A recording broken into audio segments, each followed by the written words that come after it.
ನರಜನ್ಮ ಬಂದಾಗ ನಾಲಿಗೆ ಇರುವಾಗ ಕೃಷ್ಣ ಎನ್ನಬಾರದೆ. ನರಜನ್ಮ ಬಂದಾಗ ನಾಲಿಗೆ ಇರುವಾಗ ಕೃಷ್ಣ ಎನ್ನಬಾರದೆ. ಕೃಷ್ಣ ಎಂದರೆ ಸಕಲ ಕಷ್ಟವೂ ಪರಿಹಾರ ಕೃಷ್ಣ ಎನ್ನಬಾರದೆ.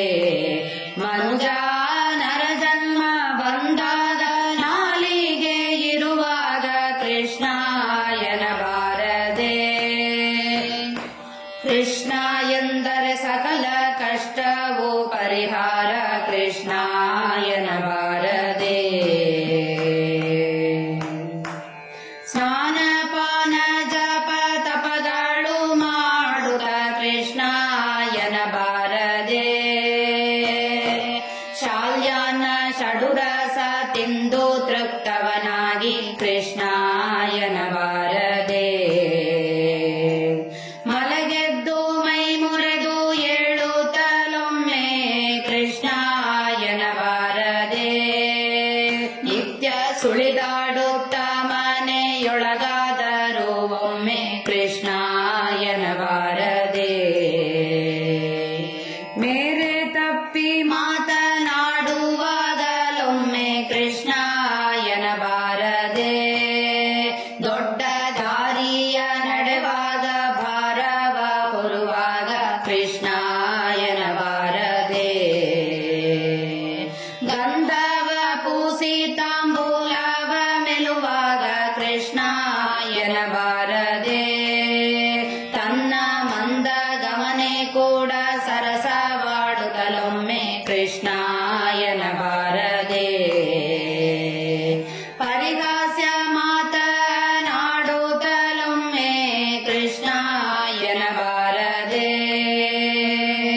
ಪರಿಪರಿ ಕೆಲಸದೊಳಿದು ಒಂದು ಕೆಲಸವು ಕೃಷ್ಣ ಎನ್ನಬಾರದೆ.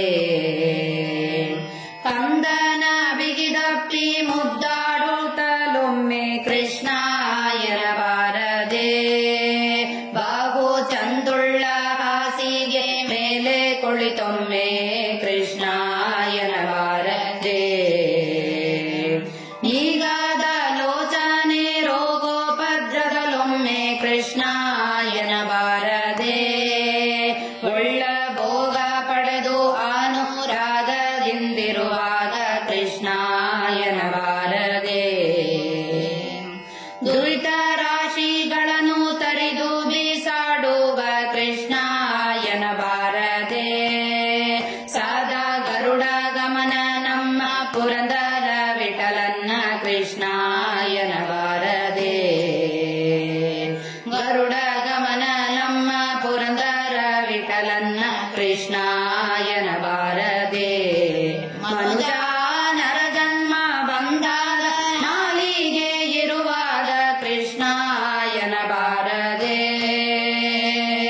ಕೃಷ್ಣ ಎಂದರೆ ಸಕಲ ಕಷ್ಟವೂ ಪರಿಹಾರ ಕೃಷ್ಣ ಎನ್ನಬಾರದೆ. ಕೃಷ್ಣ